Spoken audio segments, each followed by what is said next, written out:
বিসমিল্লাহির রহমানির রহিম। সুপ্রিয় শিক্ষার্থীবৃন্দ, আসসালামু আলাইকুম রহমতুল্লাহ।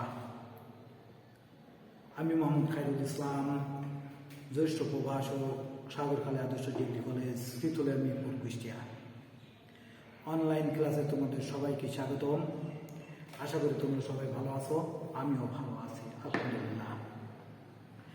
তো অনলাইন ক্লাসের ধারাবাহিকতায় আজ আমি তোমাদের যে বিষয়টা সম্পর্কে ধারণা দেব সে বিষয়টা হচ্ছে সংস্কৃতি। লক্ষ্য করো, সে বিষয়টা হচ্ছে সংস্কৃতি। সংস্কৃতির ইংরেজি শব্দ হচ্ছে কালচার। সংস্কৃতির ইংরেজি শব্দ হচ্ছে কালচার। কালচার শব্দটি এসেছে কালচারাল শব্দ থেকে। ফ্রান্সিস বেকন সর্বপ্রথম এই কালচার শব্দটি ব্যবহার করেছেন। তো এই কালচার মানে কর্ষণ, চাষ করা। কালচারাল শব্দ তো কর্ষণ বা চাষ করা।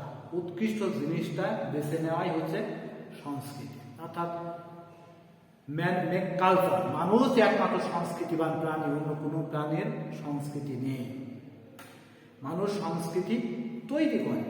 সেজন্য ম্যাকাইভার বিশিষ্ট সমাজবিজ্ঞানী আমেরিকান সমাজবিজ্ঞানী ম্যাকাইভার বলেছে, আমরা যা পাই আমাদের সংস্কৃতি, আমরা যা সেটাই আমাদের সংস্কৃতি। এছাড়াও আরো বিজ্ঞান আছে, ইবি টেইলর সবচেয়ে গ্রহণযোগ্য সংজ্ঞা প্রদান করেছে। তার প্রাইমিটিভ কালচার গ্রন্থে ইবি টেইলর সবচেয়ে গ্রহণযোগ্য সংজ্ঞা প্রদান করেছেন। তিনি বলেছেন, অর্জিত জ্ঞান, বিশ্বাস, ব্যবহার, জ্ঞান বিজ্ঞান, শিল্পকলা, নীতি, প্রথা ইত্যাদির জটিল সমন্বয় হলো সংস্কৃতি। অর্থাৎ সংস্কৃতির মধ্যে জ্ঞান, বিশ্বাস, ব্যবহার, জ্ঞান বিজ্ঞান, শিল্পকলা, নীতি, প্রথা ইত্যাদির জটিল সমন্বয়। জ্ঞান, বিশ্বাস, বিশ্বাস, ব্যবহার, ব্যবহার, জ্ঞান বিজ্ঞান, জ্ঞান বিজ্ঞান, শিল্পকলা, শিল্পকলা, নীতি প্রথা, নীতি প্রথা ইত্যাদি জটিল সমন্বয়। এই প্রত্যেকের সমন্বয়ই হচ্ছে সংস্কৃতি। কোনো কিছু সংস্কৃতির বাইরে নয়। এর থেকে আমরা বোঝা যায় মানুষ যা করে সেটাই তার সংস্কৃতি। এরপরে দেখো জোন্স, সমাজবিজ্ঞানী জোন্স, মানুষের সৃষ্টি সবকিছুই হচ্ছে সংস্কৃতি। অর্থাৎ মানুষ যা সৃষ্টি করে সেটাই তার সংস্কৃতি।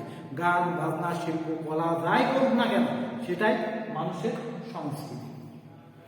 তো এখানে আমরা সংস্কৃতি সম্পর্কে বিস্তারিত জানতে পারলাম যে সংস্কৃতি কি, সংস্কৃতি কাকে বলে। সংস্কৃতি হচ্ছে ইংরেজি শব্দ হচ্ছে কালচার।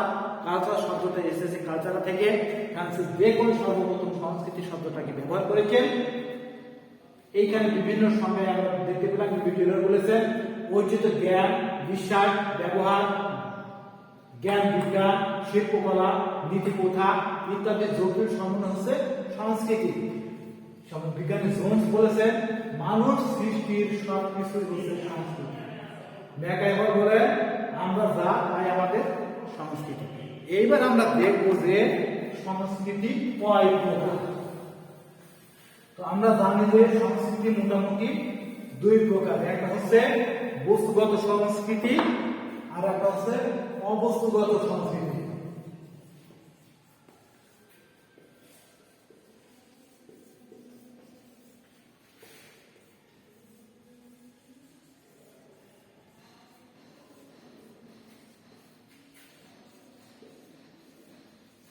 দেখো, বস্তুগত সংস্কৃতি আর অবস্তুগত সংস্কৃতি। সংস্কৃতিকে দুই ভাগে ভাগ রয়েছে।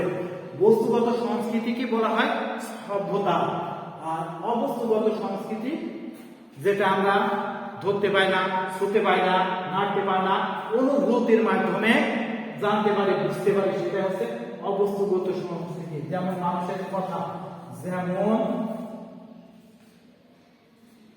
কথা, সাহিত্য,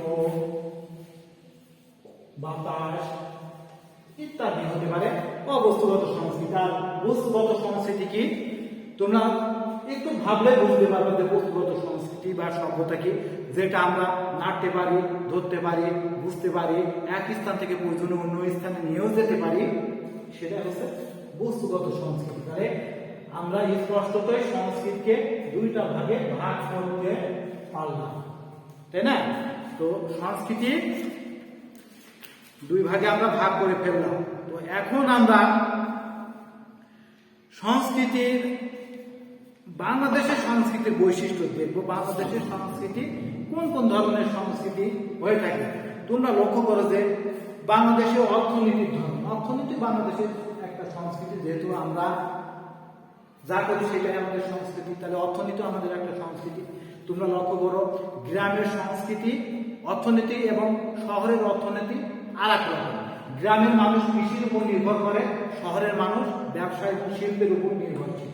তাই এই অর্থনীতি সংস্কৃতির একটা অন্যতম ধরন। এরপরে আসছে পোশাক পরিচ্ছদ। পোশাক, আমরা গ্রামের মানুষ ধুতি, লুঙ্গি, শার্ট, প্যান্ট পরে থাকি, আর শহরের মানুষ পায়জামা, পাঞ্জাবি, স্যুট, কোট, টাই ইত্যাদি ব্যবহার করে। তো পোশাক পরিচ্ছদেও আমাদের গ্রাম এবং শহরের মধ্যে আলাদা লক্ষ্য করা যায়। এরপরে ঘর বাড়ির ধরন। ঘর বাড়ি তোমরা যদি লক্ষ্য করো, ঘর বাড়ি কি, আমরা গ্রামে টিনের ঘর, ইটের দেওয়াল থাকে, ফ্লোর কখনো মেঝের হয়, কখনো মাটির হয়ে থাকে, শনের হয়ে থাকে, খড়ের হয়ে থাকে, টিনের বেড়া হয়ে থাকে। এগুলো গ্রামে লক্ষ্য করা যায়। এটা আমাদের ঐতিহ্য, এটা আমাদের সংস্কৃতি। যেহেতু বাংলাদেশের অধিকাংশ গ্রাম প্রধান দেশ, তো অধিকাংশ শহরে যারা বাস করে এর মধ্যে থেকে তারা বহুতল বিশিষ্ট বাড়িতে বাস করে, কাঁচা বাড়িতে বাস করে। ঘর বাড়ির ধরন আলাদা হয়ে থাকে, যেমন যানবাহনের ধরন আলাদা হয়ে থাকে। আমরা যারা স্থলপথে, যাদের প্রধান যানবাহন ট্রেন, বাস, মোটরসাইকেল ইত্যাদি। আবার পটুয়াখালী, বরিশালের অঞ্চলে যারা বসবাস করে তাদের স্টিমার, নৌকা, লঞ্চ এগুলা প্রধান যানবাহন। তাহলে এগুলা বাংলাদেশের মানুষের সংস্কৃতি ভেদে, অর্থাৎ স্থান ভেদে সংস্কৃতির পার্থক্য রয়েছে। এরপরে খাদ্যাভ্যাস, আমরা গ্রামে যারা বসবাস করে থাকি তারা পান্তা ভাত, মরিচ, ঝাল পেঁয়াজ দিয়েও ভাত খেয়ে থাকে। তারপরে শহরে যারা বসবাস করে তারা কি, বিশেষ করে গোশ, পোলাও, বিরিয়ানি এইগুলা তাদের ফেভারিটি খাবারের মধ্যে অন্তর্ভুক্ত। তারপর ধর্মীয় বিশ্বাস, আমাদের গ্রামের মানুষের মধ্যে ধর্মীয় বিশ্বাসটা বেশি লক্ষ্য করা যায়। আমরা আল্লাহ ভীরু হয়ে থাকি। আমরা গ্রামের মানুষ দেখো মসজিদে আরবি পড়া এবং কুসংস্কারও যদিও থাকে, বিশ্বাসী থাকে, তারপরেও ধর্ম বিশ্বাসটা এদের মধ্যে বেশি। মিলাদ, মাহফিল, শবে বরাত, শবে কদর ইত্যাদি গ্রামের মানুষ বেশি পালন করে থাকে। পক্ষান্তরে আমরা যদি শহরের দিকে লক্ষ্য করি, তারা মিলাদ, মাহফিল ইত্যাদি কমই দেখে, ধর্মীয় অন্ধবিশ্বাস তাদের মধ্যে কম লক্ষ্য করা যায়। গ্রামের মানুষ ঝাড়ফুঁক, কবিরাজ, তাবিজ এগুলা করে থাকে, কিন্তু শহরের মানুষ ঝাড়ফুঁক, কবিরাজ, তাবিজ এগুলা তেমন বিশ্বাস করে না। ভাষা ও উৎসব, আমরা ভাষা, বাংলা ভাষা মোটামুটি ব্যবহার করে থাকি, আঞ্চলিক ভাষা ব্যবহার করে, কিন্তু শহরের মানুষ স্টাইলিশ আধুনিক ভাষা তথা ইংরেজি ভাষা ব্যবহার করে থাকে। আর উৎসবের মধ্যে আমরা বিশেষ করে প্রধান ঈদুল আজহা, ঈদুল ফিতর, শবে বরত, শবে কদর, শবে মেরাজ, হিন্দুরা দুর্গা পূজা, লক্ষ্মী পূজা, সরস্বতী পূজা, কালী পূজা ইত্যাদি করে থাকে। আর পূজার দিক থেকে শহর এবং হিন্দু, গ্রামের মানুষ এবং শহরের মানুষ যদিও একই, কিন্তু পোশাক পরিচ্ছদে আলাদা লক্ষ্য করা যায়। আমরা পাঞ্জাবি এবং লুঙ্গি পরে থাকি, পক্ষান্তরে শহরের মানুষ প্যান্ট এবং পায়জামা তারপরে পাঞ্জাবি পরে থাকি। এটা আমাদের পার্থক্য আছে। তো শিক্ষা ব্যবস্থার দিকে যদি আমরা লক্ষ্য করি, শিক্ষা ব্যবস্থা গ্রামের মানুষ অশিক্ষিত এবং শহরের মানুষ সুশিক্ষিত বেশি। গ্রামের মানুষ যদি 50% শিক্ষিত হয়, শহরের মানুষ সেখানে 100% শিক্ষিত হয়। তো শিক্ষিত দিক থেকে শহরের মানুষ গ্রামের থেকে অনেক আগে। মোটামুটি এইভাবে আমরা সাংস্কৃতিক জীবন বাংলাদেশের পরিপ্রেক্ষিতে পালন করে থাকি। চিকিৎসা ব্যবস্থা, বাংলাদেশের চিকিৎসা ব্যবস্থার দিকে যদি আমরা লক্ষ্য করি তাহলে কি দেখা যাবে? উন্নত চিকিৎসা সবকিছু শহরে অবস্থিত। হাসপাতাল, ক্লিনিক, ডায়ালাইসিস কেন্দ্র, চক্ষু সেবা, স্বাস্থ্য সমস্ত পরীক্ষা নিরীক্ষার কেন্দ্রগুলো শহরে অবস্থিত। বিশ্ববিদ্যালয়গুলো শহরে অবস্থিত। পক্ষান্তরে শহরের মানুষ গ্রামের চিকিৎসার জন্য কখনোই আসে না। আর আমরা গ্রামের মানুষ চিকিৎসার জন্য সবসময় শহরের উপর নির্ভরশীল হয়ে থাকি। এরপরে রাজনৈতিক সংস্কৃতি। গ্রামের মানুষ রাজনীতিতে তেমন বিশ্বাস করে না, রাজনীতি এরা তেমন করে না, এরা দিন আনে খেটে খাওয়ায় বিশ্বাসী। পক্ষান্তরে শহরের মানুষ রাজনীতিতে বিশ্বাসী, রাজনীতি করে, রাষ্ট্র পরিচালনা করে, দেশ পরিচালনা করে, উকিল, ব্যারিস্টার, রাষ্ট্রপতি, প্রধানমন্ত্রী সবই শহরে হয়ে থাকে। ইদানিংকালে অবশ্য লক্ষ্য করা যাচ্ছে গ্রামের মধ্যেও রাজনীতির সুবাতাস। তারপরে শ্রেণী কাঠামো। গ্রামের মানুষ শ্রেণী কাঠামো তেমন লক্ষ্য করা যায় না, শহরে শ্রেণী কাঠামো লক্ষ্য করা যায়। এছাড়াও সংস্কৃতিতে অনেক তারতম্য লক্ষ্য করা যায়। অনেক ধরনের সংস্কৃতি আছে, যেমন কৃষি কাঠামো, নারীর ক্ষমতায়ন, প্রকৃতির সাথে সম্পর্ক, সামাজিক বন্ধন, উপসংস্কৃতি ইত্যাদি ধরনের সংস্কৃতি আমরা আমাদের দেশে লক্ষ্য করতে পারি। তো এই যে সংস্কৃতি সম্পর্কে আশা করি তোমরা খুব ভালোভাবে বুঝতে পেরেছ। যেহেতু আমরা সবাই সংস্কৃতিবান প্রাণী, ম্যান মেক্স কালচার, আমরা যাই করি না কেন সেটাই আমাদের সংস্কৃতি। তাই এই অধ্যায়টা বুঝতে তোমাদের কোনোই সমস্যা। আশা করি আমি যেভাবে ক্লাস নিয়েছি তোমরা যদি একটু ফলো করো, একটু দেখো, তাহলে সব ক্লাসগুলো তোমরা বুঝতে পারবা। আসসালামু আলাইকুম রহমতুল্লাহ, সবাই।